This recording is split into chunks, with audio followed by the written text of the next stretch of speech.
Welcome back. If you're just joining us, it's still Rise and Shine coming to you live from the beautiful hills of Ibiakaran. Of course, Ibiakaran is in Akwa Ibom State.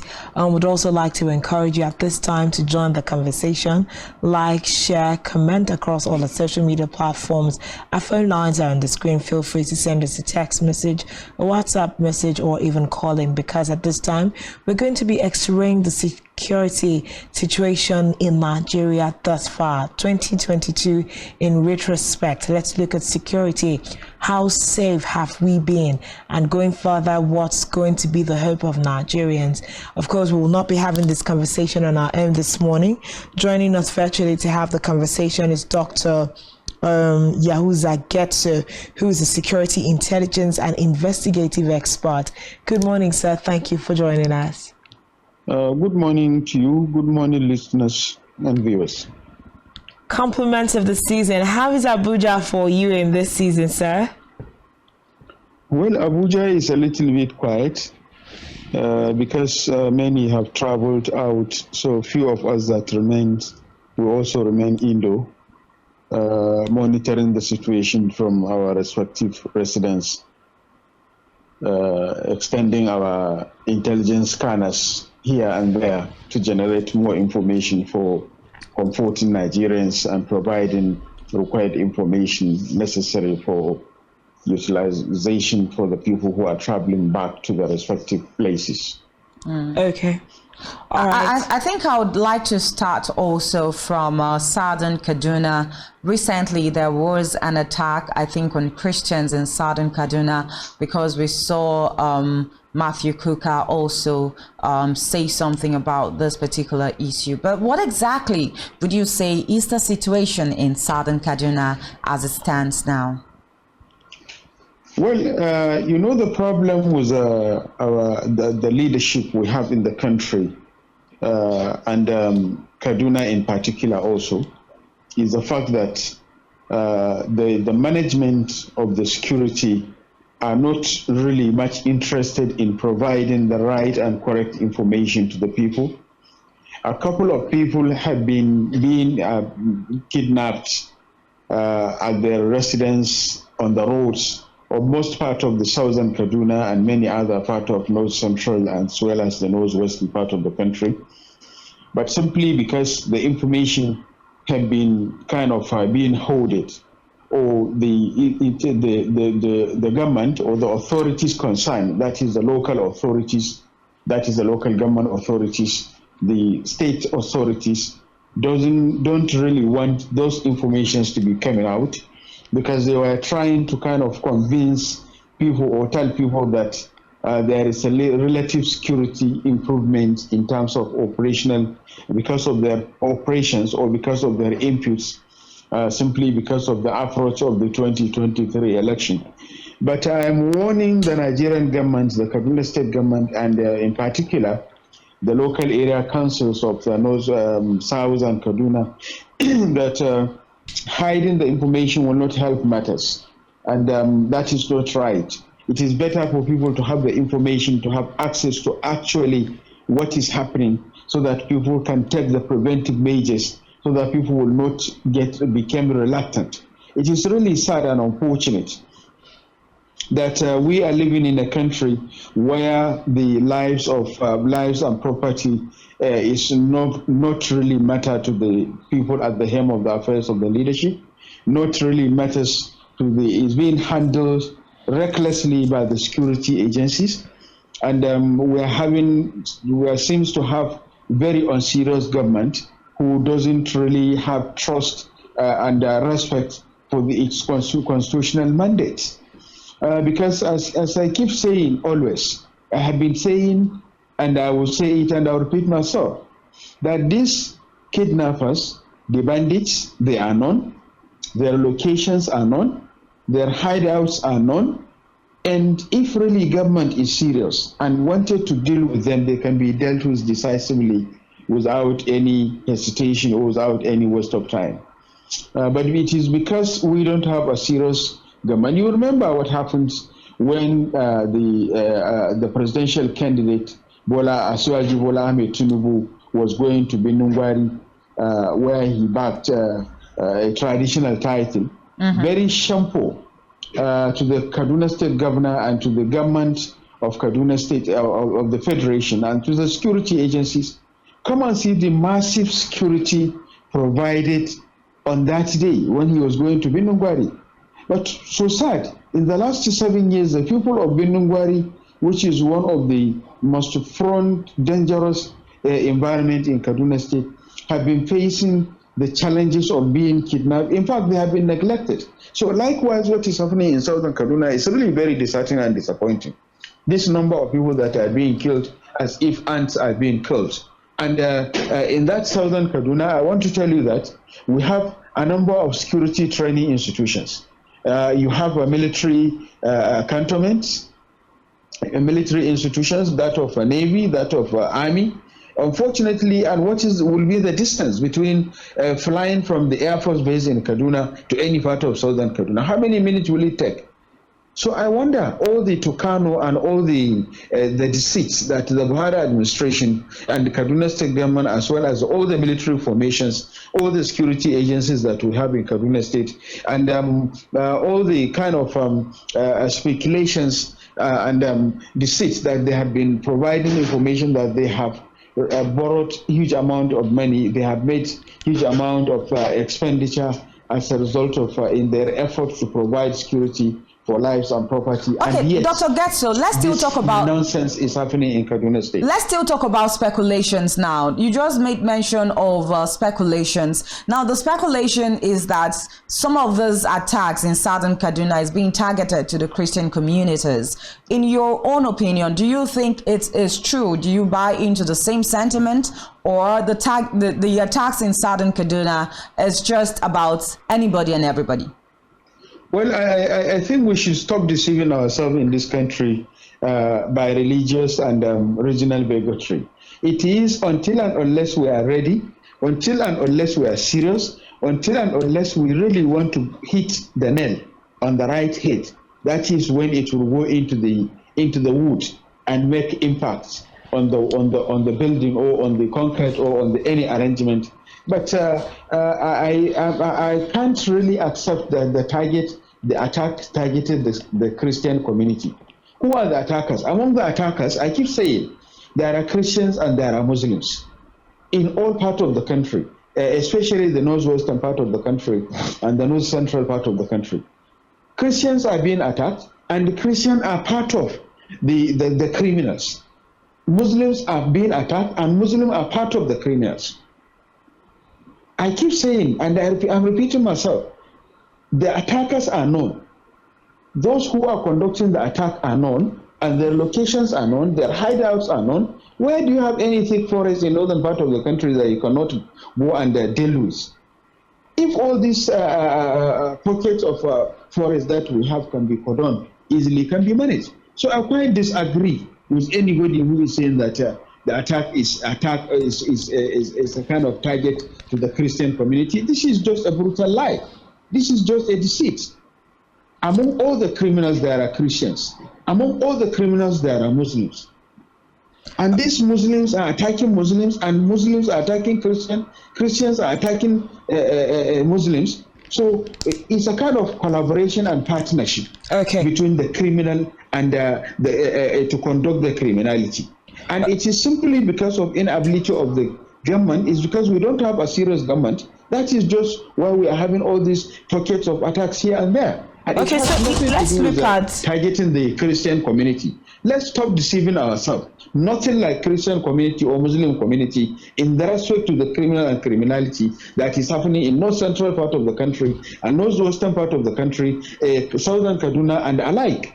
All right, Dr. Getso, let's come in, closer to, the conversation for today. We want to look at, have an overall conversation about the security situation in Nigeria for 2022.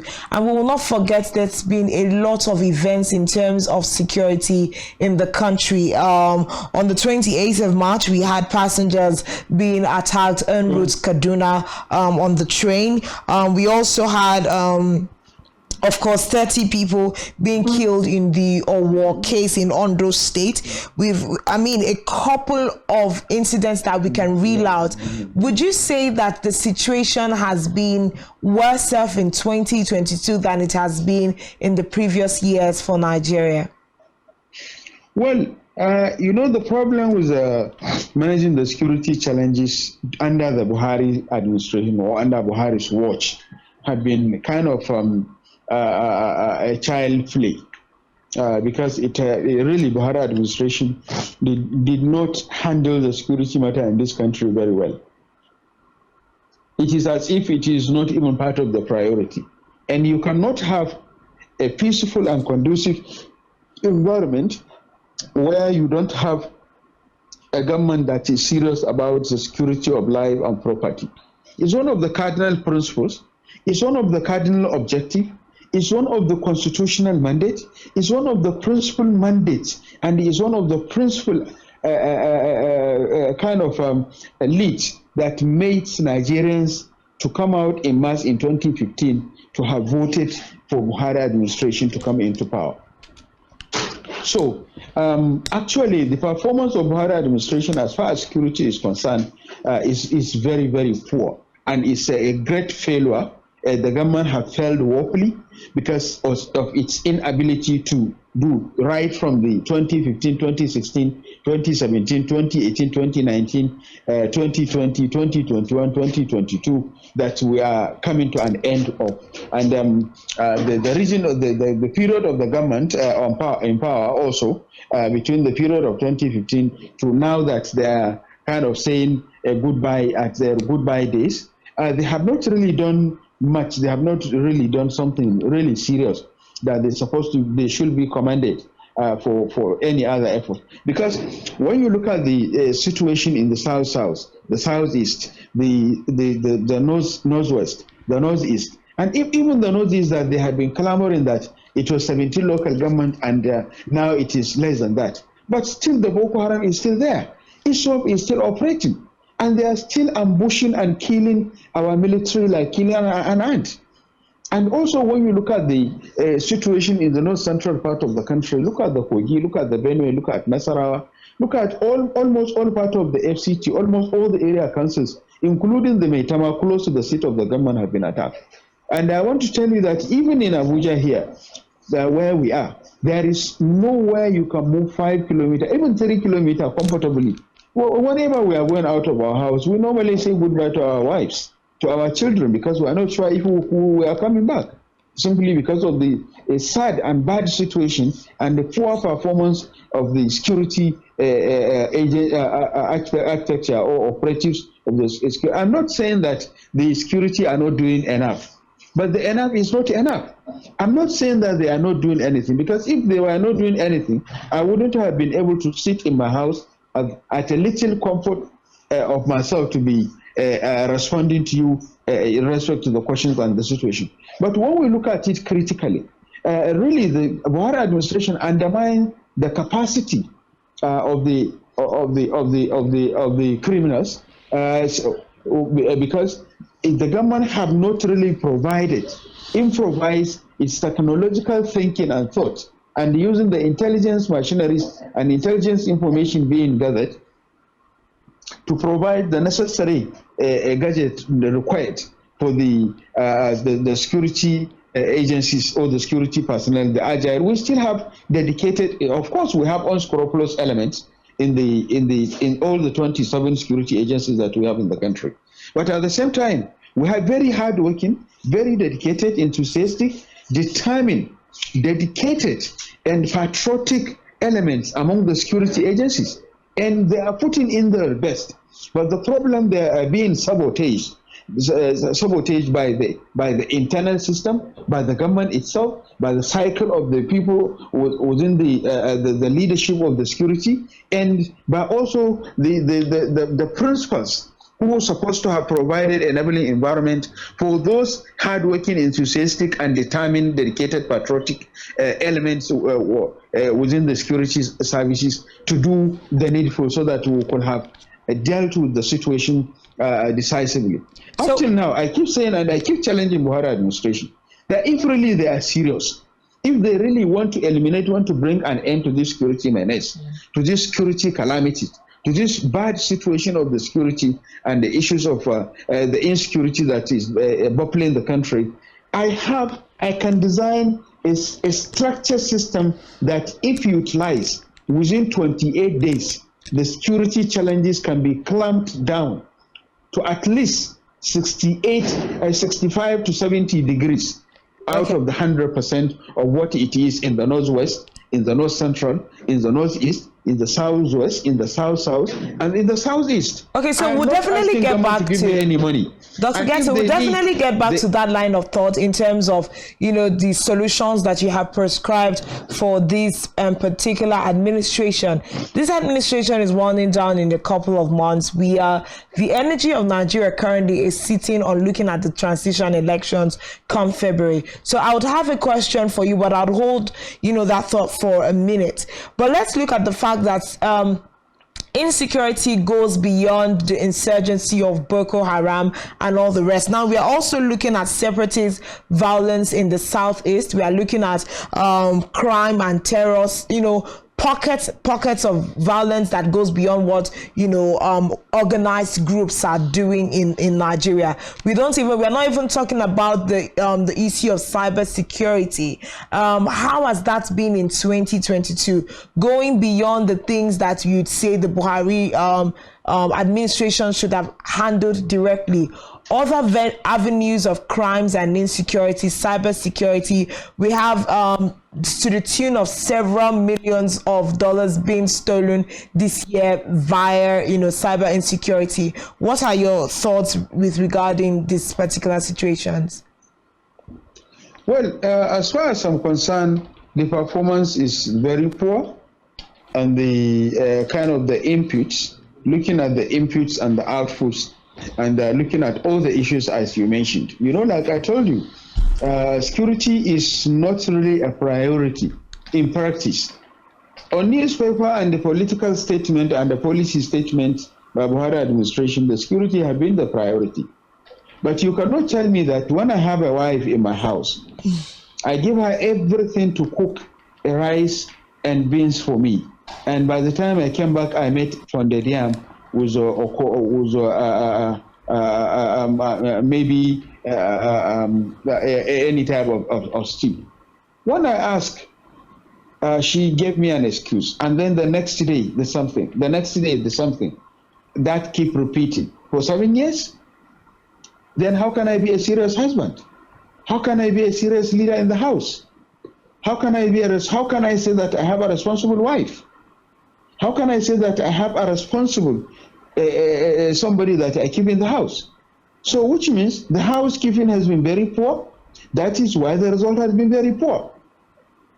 And when we look at how all these security challenges being escalated, the south, the southeast, the northwest, the issue of the Ansaru, the Boko Haram, the bandits, and there are many other types of other criminalities that has been happening, is simply because of the inability of the government to provide the essential social need: justice, equity, a good judicial system, and even to deal with the corruption. So all these are really kind of militating factors that have not been able to give Buhari administration a chance to deal with the security situation and the challenges we have. But I keep repeating that the government really have not been doing what it's supposed to do, simply because most of the policies and the political statement that had been made by the government was never taken serious. Okay, I think when we say that the governments have not really done anything in terms of curbing the kinds of insecurity that we are facing in the country, we will not be fair to the government as well. Sorry, let me interrupt you. I keep repeating myself. Okay. I said, I'm not saying that entirely 100% they have not done what they're supposed to do. Mm-hmm. I said that enough is not enough. because the enough, if enough could be enough, is for us Nigerians to see the results. But do you also think, Dr. Getsu, that the government can do 100% or even a 99%? No, at least the government, if at all the government have done 40%, the situation wouldn't have been what it is today. The performance is less than 25%, as far as I'm concerned. With all the monies that has been injected, into curbing insecurity in the country, have the money given any results? I keep repeating myself that the security agencies, the intelligence, they know where the criminals are. They know who are the criminals. Okay, so all this money that have been, as far as I'm concerned, the money has been squandered. It has not been judicially utilized. The money was underutilized. The money was kind of mismanaged. There are a lot of corruption allegations. The National Security Advisor at a time in 2020, between 2021 and 2022, he made a statement credited to him through the BBC Hausa, where he made mention very clear that huge amount of money had been kind of budgeted and released to the number of security agencies for the procurement and the purchase of armament, procurement of armament, and improving the capacity and skills of the security personnel that we have. But he mentioned very clear, that's the National Security Advisor, the overseer of all the 27 security agencies in the country. He made mention very clear, and I quote, that money have been in trillions and billions have been given to the security agencies for this. But I have not seen the answer, and I don't know what the money was used for. That is one. And secondly, I want to also take you to take you back to the late Chief of Army Staff Atahiru, who died in a plane crash in Kaduna, where he was invited to present a report before the Senate committee and or whosoever House committee, Senate or House committee or military or whatever related to security. When they asked him question, he responded to them. You know who you give money. You know how much you have given them. And they are in my office. Go and bring them to come and tell you how they spend their money. And also, another thing is the Minister of Finance, Dr. Zainab Shamsun Ahmed, at the time, sometimes in 2022, whereby the military authority, either the Navy or the Army, or whichever, or combined security agencies, have claimed that she has not been releasing funds to them.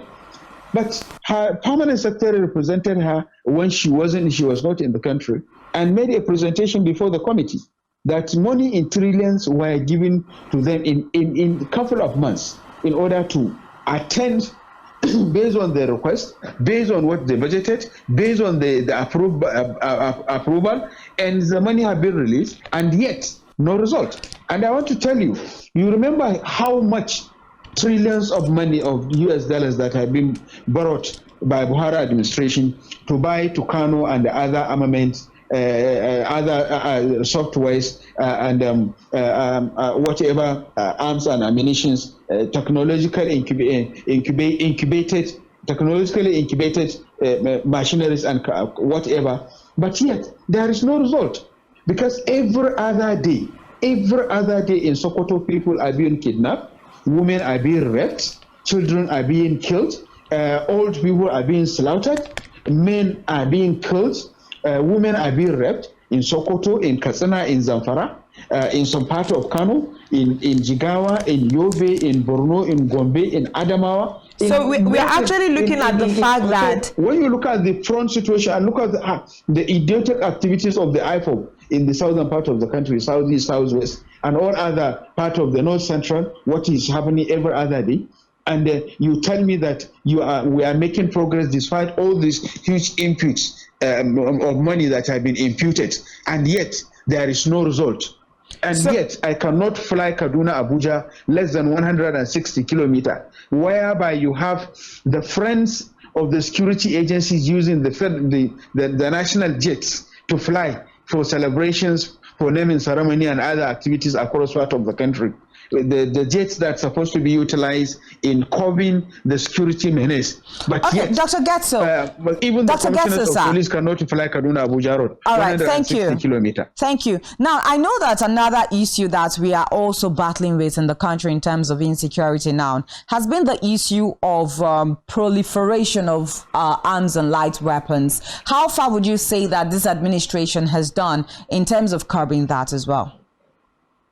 Well, the administration have deceived people by saying that it has closed the borders, especially to kind of improve the agricultural productivity, especially rice production. So, but of course, if you really close the border, so how comes that we have the most kind of more than 80% of the armed proliferated in Africa, more than 80% have been confirmed to be in Nigeria, out of the 100. So if we have that, as far as I'm concerned, an agency, I commend the government, the Buhari administration, for initiating a commission or rather an institution to curb the menace of armed proliferation in the country. And so sad. The experts and professionals that are supposed to do the job were not given the job to handle. Rather, a kind of a friend and family affair kind of government that Buhari administration has been kind of running, and that is just what it is. So as far as I'm concerned, the performance of the government in terms of managing or curbing the armed proliferation, light and weapon arms, whatever, is really poor. Because I want to tell you that out of every 100 people in northwestern part of the country, you have at least wrong arms in the wrong hand of at least 60%, or even more than that. And likewise in the north central. And we are suspecting that also in the northeastern part of the country. And that is what is happening. More than 80 to 90% of the people living in south and southwest, arms have been proliferated into their hands. All this. So, but the government that doesn't really have initiative for how to even manage the armories, because there are a lot of suspicion and there are a lot of apprehension that have been made by many of the criminals, among the bandits, among the ISWAP, among the Ansaru, among the IPOP, among the other agitators, and they were found with arms that has been stolen from the military, the security armories. Okay. So if you have this, I wonder, looking at how arms were imported in 2016, 2017, 2018, 2019, and the worst part of it, the tail end, last quarter of 2019, and the first quarter, second quarter, and third quarter of the 2020 into this country, using the porous border, inability of the government to manage the porous border, and then the struggle by the security agencies being kept at our borders, even the legal borders and the illegal borders, to manage the kind of rice smuggling and other things, but yet they were there struggling. The military are struggling with rice smugglers. The customs are struggling with rice smugglers. That whosoever, almost everybody is struggling. The Interpol, as well as the DSS and all the security personnel that you have, the immigration. Okay, so Dr. Getso, you're strongly saying that corruption. Dr. Getso, you're strongly saying that corruption is a part of why we have suffered in armed proliferation terribly. Okay, so something else I want to bring to your attention is the fact that for most of the 2022 year, and even looking at the Buhari-led administration as a whole, one might say that our security operatives have been more reactive than proactive in their ways of, attending to security needs in the country. We give room for these collaborators of insecurity to be preemptive of how the security forces will respond. So how well would you say this has affected us in being able to have results with regards to nabbing insecurity in Nigeria? Well, what I want to emphasize here is the fact that we have very hardworking, very dedicated, very highly professional, highly skillful, highly committed and patriotic, agile security personnel. But the number is not up to 28% providing the information to the security agencies is for so many reasons. One of which is the primary, is the fact that there are very unscrupulous elements among the security agencies that even if you provide the information in the morning, in the evening you will have it. In the evening you will have it mentioned to the criminals that Mr. A of so address or so kind of including your picture, they can even show to the criminals. So the criminals will come and take kill you or things like that. So that's what really one of the major reasons why public are discouraged. And then at the same time, public have also been kind of presenting their own cases, and the kind of loss of confidence, loss of trust on the security agencies in terms of operations, in terms of information management, in terms of handling situations, whereby you have so many cases in Katsina, in Kaduna, in Sokoto, in Niger, in Kano, in many other parts of the country, whereby people are being attacked and they will call the security agencies, the security personnel, and the team squad will tell them that we have not been given directive, we cannot go, we cannot do this. And people are being killed like ants.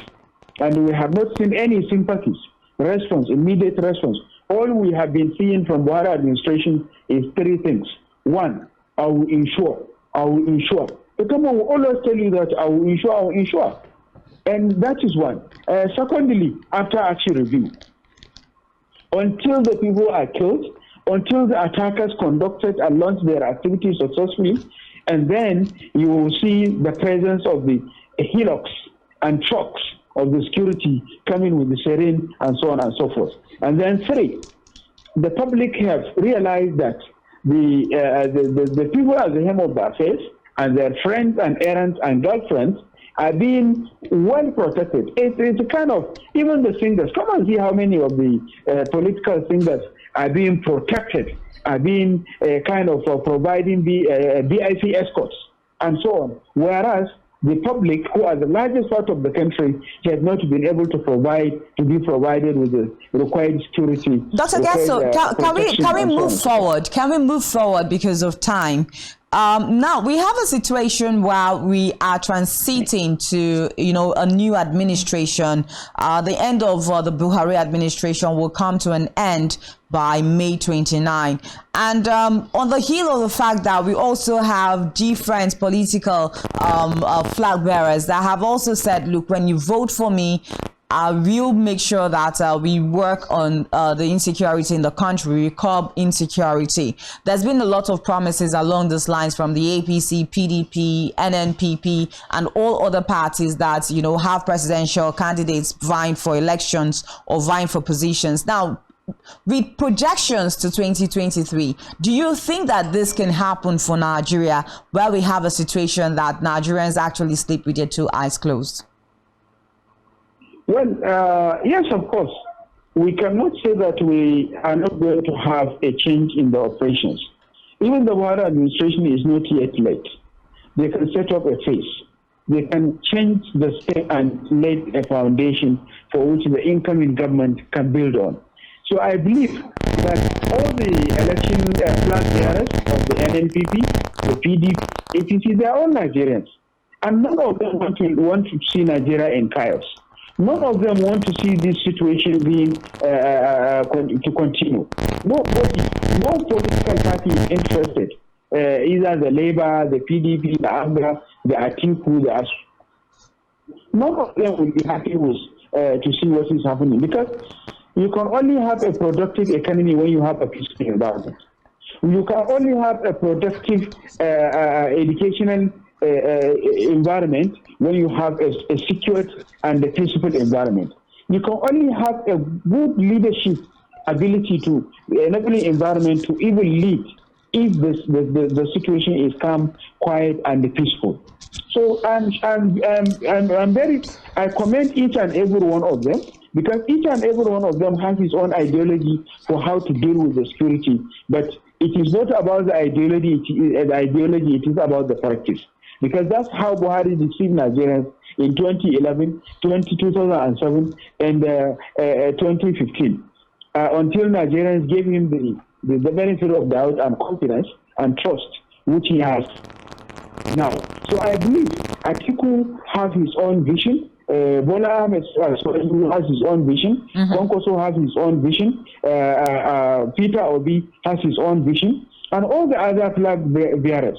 And I believe that we are all Nigerians, and they too, they are all Nigerians, and none of them, every one of them, will wish to see the change in the situation, to changing the narrative to a peaceful and secure Nigeria, so that we can have a more productive economy, a more productive educational institutions, a more productive Nigerians, and to move from where we are to somewhere better. Nobody would want the situation to continue. Okay, so Dr. Getso, just to round this off. It's not late for Buhari administration. Okay, so just to round this off, I'm going to ask from, I told you I owed you a question from earlier on. You have said, time without number, that you have suggested a couple of solutions, preferred a couple of solutions to the Buhari-led administration in terms of how we could take care of the security situation. Like Johnny said, we are getting into a new administration come May 2023. What is going to be your disposition to the next leader that comes in? Would you still be available and readily, expressive, with these solutions that you have preferred? Hopefully the next administration could take some of these suggestions very seriously. There are 7 things quickly. 1, there is need to conduct a root cause analysis why we have not been succeeding. There is need to conduct a root cause analysis. Secondly, there is need to conduct a root cause analysis why the expansion of the criminality. And there is need to find a lasting solution for how to deal with the corruption. Any government that is not ready to deal with corruption can never succeed in dealing with the security. And number 4, there is need to make a massive recruitment, at least by polling unit, by political work. If we could recruit 80 youths between the age of 17 and 22 per polling unit, times if you in a political ward you have 10 polling units, you are going to have 800. And if you in a local government you have 10 political wards, you are going to have 80 youths between the age of 17 and 22. Be recruited and distributed into the 27 security agencies that we have, which all these youths unemployed are available. They are very agile, very determined, very committed, and they are ready to do that. That is massive recruitment. Number 5, we need to have a kind of community-driven approach, whereby it will be a community-initiated, community-driven, community-sustained, community-implemented, so that we can have a community-driven policy from the bottom to top, whereby number 6, to have a kind of tracking and monitoring and evaluation system for which the community, the civil society, and the security architecture will be working in partnership to monitor the situation and report accordingly. And number 6, we must have a government that is ready and willing to deal with anybody who is found wanting, irrespective of his affiliation, family, or relationship, or whatever. And then finally, there must be a kind of cohesive a change in our bilateral and multilateral relations, because our internal control has a great impact on how we manage our bilateral and multilateral relations with other nations, because we have internal enemy, we have neighborhood enemy, and we have multinational enemy. So it's something to do with international politics and diplomacy. So if these 7 things could be used by any of the incoming government, anybody who may win, and then other things that we may continue to digest as time goes on. All right. Thank you very much, Dr. Yahuza Getso, security intelligence and investigative expert. It's always a pleasure having you talk to us. Thank you so much for your time.